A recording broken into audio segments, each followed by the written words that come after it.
Cell references दो तरह के होते हैं, एक रिलेटिव सेल रेफरेंसेस और दूसरे होते हैं एब्सोल्यूट सेल रेफरेंसेस। जब भी हम फार्मूलाज की कॉपी पेस्ट की बात करते हैं तो सेल रेफरेंसेस रेलिवेंट हो जाते हैं। What is Excel clipboard? क्या हम एक्सेल का क्लिपबोर्ड व्यू कर सकते हैं? कांस्टेंट वैल्यू एंड फार्मूला में क्या डिफरेंस होता है? What is the difference between copy and cut? आप कितना एफिशिएंट कॉपी पेस्ट के ऊपर काम कर लेते हैं, ये डिपेंड करता है कि आपकी डाटा सिलेक्शन के ऊपर ग्रिप कैसी है। तो डाटा सिलेक्शन की जो एफिशिएंसी है वो डिपेंड करती है कि आप कितना एफिशिएंटली अपनी वर्कशीट्स में या डाटे में मूव करते हैं।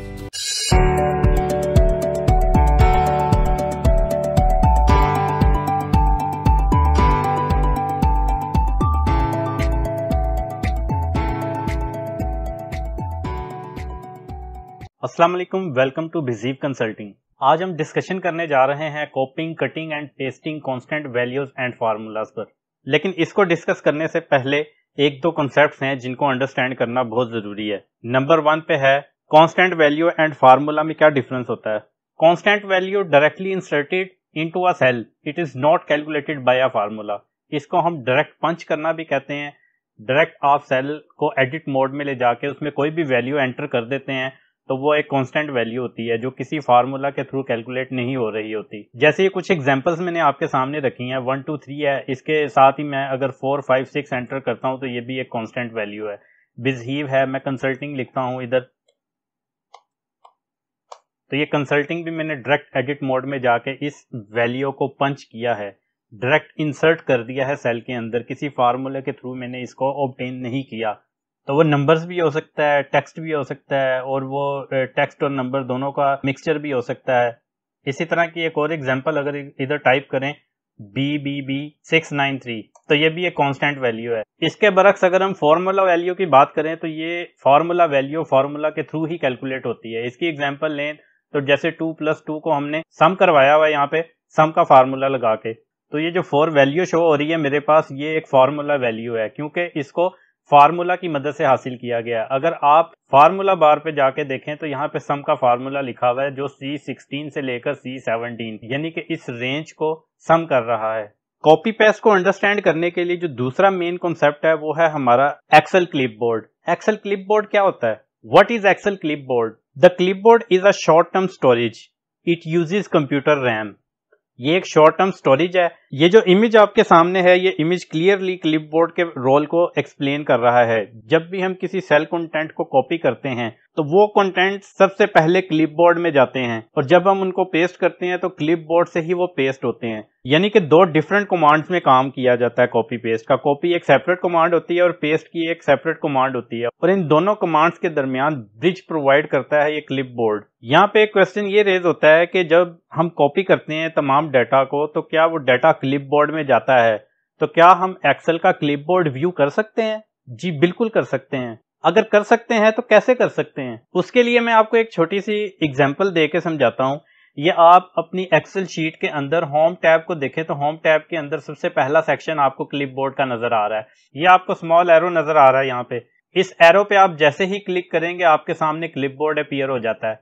इस वक्त यहाँ पे लिखा हुआ है क्लिपबोर्ड एम्प्टी, कॉपी और कट टू कलेक्ट आइटम्स, यानी आपका क्लिपबोर्ड एम्प्टी है, किसी भी चीज को हमने अभी तक कॉपी नहीं किया। मैं इसको फिलहाल क्लोज करता हूं, और एग्जांपल के तौर पर मैं यहाँ पे जो इमेज के अंदर मैंने टेक्स्ट ए शो करवाया हुआ है कि टेक्स्ट ए जो है वो कॉपी हो रहा है, उसके बाद वो क्लिपबोर्ड में जा रहा है और क्लिपबोर्ड से वो पेस्ट होके अपनी लोकेशन जहां पे हमने उसको प्लेस करना था वहां पर हमने उसको पेस्ट कर दिया है। तो मेरा जो एक्टिव सेल है उसके अंदर मैं ए एंटर करता हूं। ये मैंने ए एंटर कर दिया है। इस ए को मैं कॉपी करता हूं। अभी कॉपी और पेस्ट की कमांड क्या, आगे हम डिटेल से इसको सीखेंगे।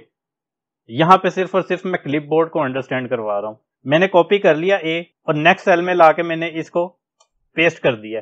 अब मैं दोबारा क्लिपबोर्ड को ओपन करता हूँ। होम टैब में जाएंगे, वहां पे क्लिपबोर्ड सेक्शन में स्मॉल एरो पे क्लिक करेंगे, हमारे पास क्लिपबोर्ड आ जाएगा। तो यहाँ देखें आपके पास ये ए की वैल्यू मेंशन हो रही है जो कि क्लिपबोर्ड में आई, और वहां से मैंने उसको पेस्ट करवाया। तो हमने अंडरस्टैंड कर लिया है कि कांस्टेंट वैल्यू और फार्मूला वैल्यू में डिफरेंस क्या होता है, और क्लिपबोर्ड क्या होता है, और उसका क्लिपबोर्ड का कॉपी और पेस्ट के फंक्शन में रोल क्या होता है। तो अब हम चलते हैं अपने मेन टॉपिक की तरफ, जो है कॉपिंग, cutting and pasting constant values. पहले हम कांस्टेंट वैल्यूज को देखेंगे, उसके बाद हम जो है वो मूव करेंगे फार्मूला वैल्यूज के ऊपर। कांस्टेंट वैल्यूज की कॉपी पेस्ट की बात करें तो उसमें हमारे पास दो मेथड्स मिलते हैं। पहला मेथड मैनुअल है और दूसरा मेथड जो है वो कीबोर्ड शॉर्टकट का है। वैसे तो कॉपी पेस्ट जो है वो बहुत ही एक सादा सी कमांड है, लेकिन जब हम बात करते हैं एक्सेल की तो इसका सिनेरियो बिल्कुल ही डिफरेंट हो जाता है, क्योंकि एक्सेल में वैल्यूज के साथ प्ले करते हुए कॉपी पेस्ट की कमांड हमें बहुत ज्यादा वैरायटी प्रोवाइड करती है। कॉपी पेस्ट का जो सबसे ज्यादा मेथड जो प्रैक्टिकली यूज होता है वो शॉर्टकट मेथड है। मेथड 1 की मैं बात करूं जिसमें मैनुअली हम कॉपी पेस्ट या कट पेस्ट करते हैं, उसमें ये हमारे पास कुछ कांस्टेंट वैल्यूज दी हुई हैं। इस टेक्स्ट को अगर मैं सिलेक्ट करूं, आपके पास होम टैब में क्लिपबोर्ड के सेक्शन में यहाँ पे कॉपी की कमांड नजर आ रही है, ये बटन है, इस पे आप क्लिक करेंगे तो डाटा आपका कॉपी हो जाएगा और यहाँ पे आपको शो भी हो रहा है डॉटेड लाइंस। जो हमारा डेस्टिनेशन सेल है हम उसको एक्टिव करेंगे जहां पे हमने अपने इस डाटे को प्लेस करवाना है। तो मैं सपोज करता हूं कि मैंने E7 के अंदर इस डाटे को मूव करवाना है, तो मैं E7 सेल को सिलेक्ट करूंगा और यहाँ पे देखें कि जब मैंने इसको कॉपी करना था तो कॉपी करते वक्त ये पेस्ट का बटन हाईलाइट नहीं था, क्योंकि कोई चीज कॉपी हुई ही नहीं थी। तो जैसे ही मैंने कॉपी किया यहाँ पे पेस्ट का बटन भी हाईलाइट हो गया है, तो मैं इस पे क्लिक करूंगा तो मेरा डाटा यहाँ पे पेस्ट हो जाएगा।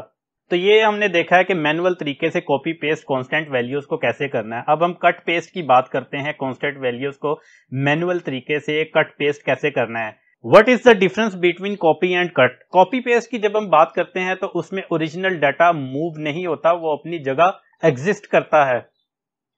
लेकिन जब हम कट पेस्ट की बात करते हैं तो कट का मतलब है कि वहां से डाटे को काट दिया जाता है और उसको जहां पे हमने प्लेस करना था वहां पर जाके प्लेस कर देता है और अपनी ओरिजिनल लोकेशन के ऊपर डाटा एग्जिस्ट नहीं करेगा। अभी जो आपके सामने मैंने डाटा सिलेक्ट किया हुआ है इसको मैं कट करता हूं। अगेन मैं क्लिपबोर्ड के सेक्शन में जाऊंगा, यहाँ पे मुझे कट का बटन नजर आ रहा है, मैं इस पे क्लिक करूंगा तो ये मेरा डाटा कट हो गया है। अब मैं इसको सपोज G7 के अंदर लाके पेस्ट करना चाह रहा हूं, तो मैं लाकर इसको यहाँ पे पेस्ट करूंगा तो आप देखेंगे ओरिजिनल डाटा जो है वो अपनी जगह से गायब हो जाएगा, क्योंकि मैंने उसको कॉपी नहीं किया था, मैंने उसको कट करके पेस्ट। नेक्स्ट हम मेथड 2 देखते हैं जो कि कीबोर्ड शॉर्टकट मेथड है। इसमें हमारे पास 3 शॉर्ट कीज हैं जो यूजेबल हैं। पहली शॉर्ट की जो है वो कॉपी कमांड की है, Ctrl+C, और अगर हमने डाटे को कट करना है तो उसकी शॉर्ट की है Ctrl+X। और चाहे हमने कॉपी करके पेस्ट करना है या हमने कट करके पेस्ट करना है, पेस्ट की एक ही कमांड है और उसकी शॉर्ट की है Ctrl+V। तो हम इसको अप्लाई करते हैं, हमारे पास अगेन डाटा है, कुछ कांस्टेंट वैल्यूज दी गई हैं। अच्छा, यहाँ पे मैं एक चीज नोट करवाऊं कि जब भी डाटे को आपने कॉपी पेस्ट करना है तो आपका कॉपी पेस्ट का प्रोसेस जो है वो कितना एफिशिएंट होना है वो डिपेंड करता है कि आप एक्सेल के अंदर सिलेक्शन कितनी एफिशिएंटली कर लेते हैं और आप अपने डाटे की सिलेक्शन कितना एफिशिएंट वे में कर लेते हैं। ये डिपेंड करता है कि आप अपने डाटे में और अपनी शीट्स में कितना एफिशिएंटली मूव करते हैं। ये बहुत इंपॉर्टेंट स्टेटमेंट है, इसको दोबारा सुन लें कि आप कितना एफिशिएंट कॉपी पेस्ट के ऊपर काम कर लेते हैं। ये डिपेंड करता है कि आपकी डाटा सिलेक्शन के ऊपर ग्रिप कैसी है, और डाटा सिलेक्शन की जो एफिशिएंसी है वो डिपेंड करती है कि आप कितना एफिशिएंटली अपनी वर्कशीट्स में या डाटे में मूव करते हैं। आप में से जिन लोगों की डाटा सिलेक्शन या मूवमेंट के ऊपर ग्रिप नहीं है, तो मैंने अपने एक्सेल बेसिक सीरीज के लेक्चर 5 में इसको बहुत डिटेल से एक्सप्लेन किया हुआ है, मेरी वीडियो देख सकते हैं आप। तो हम शॉर्टकट की अप्लाई करते हैं। ये डाटे को मैंने सिलेक्ट किया, कॉपी करूंगा, उसकी शॉर्ट की है Ctrl+, जैसे ही प्रेस किया उसने डाटे को कॉपी कर लिया। जिस सेल में मैंने प्लेस करवाना है वहां पर सेल को एक्टिव करके मैं Ctrl+V प्रेस करूंगा तो ये डाटा पेस्ट हो गया। इसको मैं यहां से कट करूंगा, कट की शॉर्ट की है Ctrl+X, और जहां पर मैंने पेस्ट करना है वो सेल एक्टिव करके मैं Ctrl+V एंटर कर दूंगा। तो क्योंकि मैंने Ctrl+X किया था कट, तो उसने डाटे को काट के जो मेरी डेस्टिनेशन था, जो लोकेशन, वहां पर लाकर उसको पेस्ट कर दिया। अब हम चलते हैं कि जब हमने कॉपी पेस्ट या कट पेस्ट करना है फार्मूला वैल्यूज को, उसको किस तरह से परफॉर्म कर सकते हैं हम। अभी हमने कांस्टेंट वैल्यूज को कॉपी पेस्ट देखा है। जब भी हम फार्मूलाज की कॉपी पेस्ट की बात करते हैं तो सेल रेफरेंसेस रेलिवेंट हो जाते हैं। सेल रेफरेंसेस क्या होते हैं, मैंने प्रीवियस लेक्चर्स में इसमें डिस्कशन की हुई है। यहाँ पे ये बताना जरूरी है, सेल रेफरेंसेस 2 तरह के होते हैं, एक रिलेटिव सेल रेफरेंसेस और दूसरे होते हैं absolute cell references. What is relative cell reference? Relative cell references change when a formula is copied to another cell. यानी कि जब भी हम कोई फार्मूला कॉपी करते हैं किसी दूसरे सेल में या किसी दूसरी लोकेशन में एक्सेल में, तो वो चेंज हो जाते हैं, क्योंकि वो एब्सोल्यूट नहीं होते, फिक्स नहीं किए होते। फिक्स कैसे करते हैं मैं एब्सोल्यूट में जाके बताता हूं। अभी ये रिलेटिव सेल रेफरेंस की मैंने एक एग्जांपल दी है, उसको देखते हैं। मेरे पास ये यहाँ पे दो वैल्यूज हैं 2 + 2, उसको मैंने सम का फार्मूला लगा के कैलकुलेट किया हुआ है। तो ये जो 4 वैल्यू है ये मेरे पास फार्मूला वैल्यू है, क्योंकि मैंने इसको फार्मूला के थ्रू ऑब्टेन किया हुआ है। इसका मैंने अंडरस्टैंड करने के लिए यहाँ पे फार्मूला भी मेंशन किया हुआ है, सम C6 to C7। अब इसमें आप देखें कि इसमें जो सेल रेफरेंसेस आ रहे हैं C6 एंड C7, इसके साथ कोई डॉलर साइन नहीं है। अगर हम इसके साथ डॉलर साइन लगा देंगे तो हमारे पास रिलेटिव सेल रेफरेंसेस हैं, ये एब्सोल्यूट सेल रेफरेंसेस में कन्वर्ट हो, यानी कि जो आपके पास नॉर्मल सेल रेफरेंस होते हैं उसके साथ अगर आप डॉलर साइन लगा के उसको फिक्स कर देंगे तो वो आपके पास एब्सोल्यूट सेल रेफरेंसेस में कन्वर्ट हो जाएंगे। What is absolute cell reference? Absolute cell references do not change when a formula is copied to another cell। इसकी एग्जांपल को हम एक्सप्लोर करते हैं। यहाँ पे मैंने एब्सोल्यूट सेल रेफरेंसेस दिए हुए हैं, मैं इसको आपके सामने एक दफा दोबारा कन्वर्ट करता हूँ। मैं ऊपर से फार्मूला कॉपी करता हूँ, नीचे पेस्ट कर देता हूँ ताकि वो रिलेटिव फार्मूला बन जाए। तो आप अब समझ लें कि रिलेटिव फार्मूला एब्सोल्यूट वाला मैं इसको एब्सोल्यूट सेल रेफरेंसेस में कन्वर्ट करना चाह रहा हूँ। मैं F2 प्रेस करूंगा, ये एडिट मोड में चला जाएगा। पहला सेल रेफरेंस जो है वो C13 है।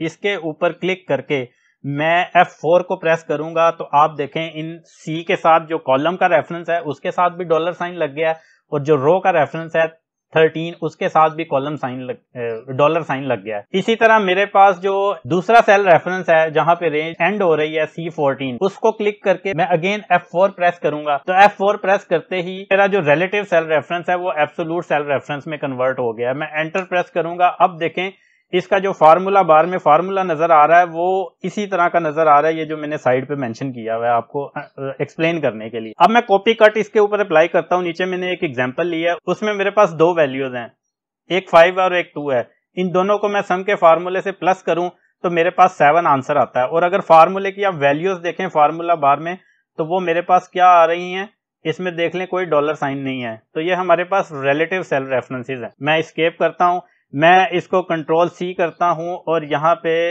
7 वाले कॉलम 7 वाले सेल में इसको कंट्रोल V करके पेस्ट करता हूं तो आप देखें उसने 0 उठा लिया। उसने 0 क्यों उठा लिया? क्योंकि मैंने सेल रेफरेंसेस को फिक्स नहीं किया हुआ था। तो जैसे ही मैंने उसको कंट्रोल C करके आगे पेस्ट किया, उसने यहाँ का जो C19 था, C19 उसको आगे ले जाके D कॉलम ले लिया, D कॉलम ले लिया, और रो क्योंकि वो 19 ही रही थी तो 19 के अंदर ही उसको रखा है, रो को चेंज नहीं किया। मैं सेम रो में पेस्ट किया है। ये मैंने 7 को कॉपी किया और फार्मूले को और सेम रो में पेस्ट कर दिया, तो उसने यहाँ पे पेस्ट करते वक्त रो का रेफरेंस चेंज नहीं किया, और कॉलम क्योंकि मैं नेक्स्ट कॉलम में पेस्ट किया तो उसने कॉलम के रेफरेंस को C से D कर दिया।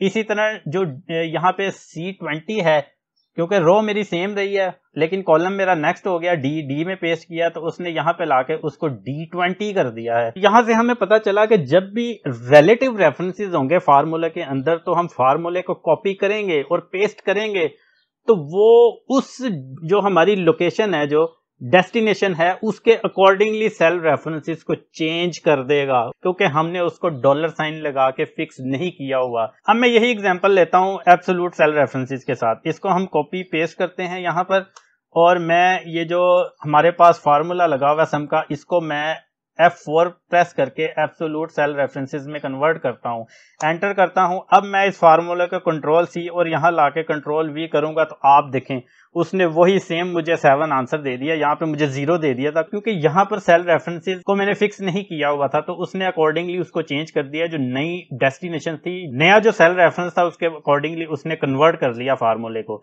लेकिन यहाँ पे जब मैंने उसको कॉपी किया, क्योंकि फार्मूले के अंदर जो सेल रेफरेंसेस थे वो एब्सोल्यूट सेल रेफरेंसेस थे, फिक्स किए हुए थे, तो जब कॉपी पेस्ट किया तो ये देखें मैं अगर मूव करूं तो दोनों फार्मूलाज में कोई डिफरेंस नहीं है।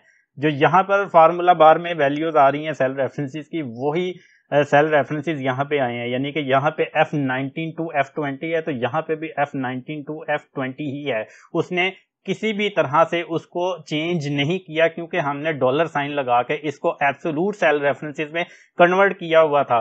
तो इसका मकसद क्या है कि अगर आप इस तरह की वर्किंग कर रहे हैं, आप चाहते हैं कि मैंने फार्मूला इस तरह डिजाइन करना है कि इसको मैंने ड्रैग करवाना है आगे, तो ये अपनी वैल्यू चेंज ना करे, सेल रेफरेंसेस रेंज के रेफरेंसेस को चेंज ना करे, तो आप उसको उसके जो रेफरेंसेस हैं सेल रेफरेंसेस वो एब्सोल्यूट सेल रेफरेंसेस रखेंगे। और अगर आप चाहते हैं कि मैंने फिक्स नहीं करवाना, मैं जैसे फार्मूला कॉपी पेस्ट करूं, ड्रैग करूं, जहां पे भी वो उस लोकेशन के हिसाब से सेल वैल्यूज जो है उनको चेंज करता जाए सेल रेफरेंसेस को, तो आप रिलेटिव सेल रेफरेंसेस यूज करेंगे अपने फार्मूलाज। अब देखते हैं कि अगर हम कट पेस्ट करते हैं तो फिर ये सेल रेफरेंसेस जो है वो उनका क्या इंपैक्ट पड़ता है। तो अगेन सेम एग्जांपल को मैं यूज करता हूं, 5 + 2 = उसको सम का फार्मूला लगा के मैंने 7 कैलकुलेट करवाया हुआ है, और यहाँ पे जो सेल रेफरेंसेस यूज किए हुए हैं मैंने वो रिलेटिव सेल रेफरेंसेस हैं। तो इस फार्मूले को मैं कट कर रहा हूँ Ctrl+X से, और यहाँ पे लाके Ctrl+V पेस्ट कर देता हूँ। पूरा का पूरा कंटेंट उठ के कट पेस्ट हो गया है, तो उस पर क्या फर्क पड़ना, कुछ भी नहीं फर्क पड़ना। इसी तरह अगर मैं एब्सोल्यूट को देखूं, इसको Ctrl+X करके साथ वाले सेल के अंदर Ctrl+V करूं, तो उस पर भी कोई इंपैक्ट नहीं पड़ेगा, क्योंकि वो सारा का सारा जितना उसके अंदर सेल रेफरेंसेस हैं, फॉर्मेटिंग है, सारा कुछ उठा के कट पेस्ट कर देता है।